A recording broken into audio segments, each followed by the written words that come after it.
आइला रे लड़की मस्त मस्त तू आइला रे फिर से बोल जरा जो तू बोला।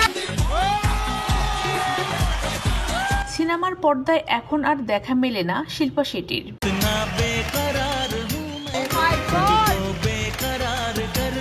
মাঝে মাঝে টিভি রিয়েলিটি শোতে বিচারকের আসনে দেখা যায় তাকে। স্বামী রাজকুন্দার বিতর্কিত নানা ঘটনায় অর্থ হারিয়েছেন অনেক। এরপরও নিয়মিত বড় অঙ্কের অর্থ উপার্জন তারকাদের তালিকায় শিল্পার নাম রয়ে গেছে উপরের সারিতে। কিন্তু কিভাবে এই অভিনেত্রী ধনরাশি বাড়িয়ে চলছেন? অনেকের মাথায় ঘুরপাক খাওয়া এ প্রশ্নের জবাব দিতে এবার মুখ খুলেছেন শিল্পা নিজেই। ফাঁস করেছেন তার টাকা আয়ের কৌশল।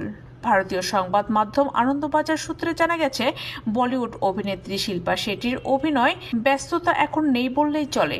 এরপরও টাকা আয়ের পথ বন্ধ হয়ে যায়নি তার। এক অদ্ভুত উপায়ে বিপুল অঙ্কের মালকিন বনে গেছেন তিনি। কিভাবে হলেন? এমন প্রশ্নে শিল্পা বলেন, ৮ বছর আগে একটি প্রসাধনী সংস্থা প্রস্তাব দিয়েছিল তাদের শুভেচ্ছা দূত হওয়ার, অথচ আমাকে শুভেচ্ছা দূত করার মতো টাকা তাদের ছিল না, কারণ সংস্থাটির পুঁজি ছিল মাত্র ৩৫ কোটি টাকা। শুভেচ্ছা দূত করার টাকা নেই, তবুও একটা আশা নিয়ে আমার কাছে এসেছিল, যা আমার মনকে দারুণভাবে নাড়া দেয়।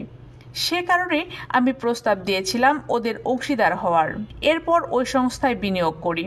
আত্মবিশ্বাসের সঙ্গে কাজ করে গেছি, যার সুবাদে ৮ বছরের মধ্যে ওই সংস্থা ইউনিকর্ন ১০০ কোটি মূল্য হিসেবে আত্মপ্রকাশ করেছে। ২০২৩ সালে আইপিওতে নাম তুলেছে। ২০১৮ সালে মাত্র ৬.৭ কোটি টাকা বিনিয়োগ করে ঘরে তুলেছি ১৬ লাখ শেয়ার। ২০২৩ সালে সেই বিনিয়োগ মূল্য দাঁড়িয়েছে ৩৯ কোটি টাকা, আর শেয়ার বিক্রি করে লাভ করেছি ৪৫ কোটি ১৩ লাখ টাকা। এমন সাফল্যের পর এখন মনে হচ্ছে বিনিয়োগের পরিকল্পনাটা ভুল ছিল না।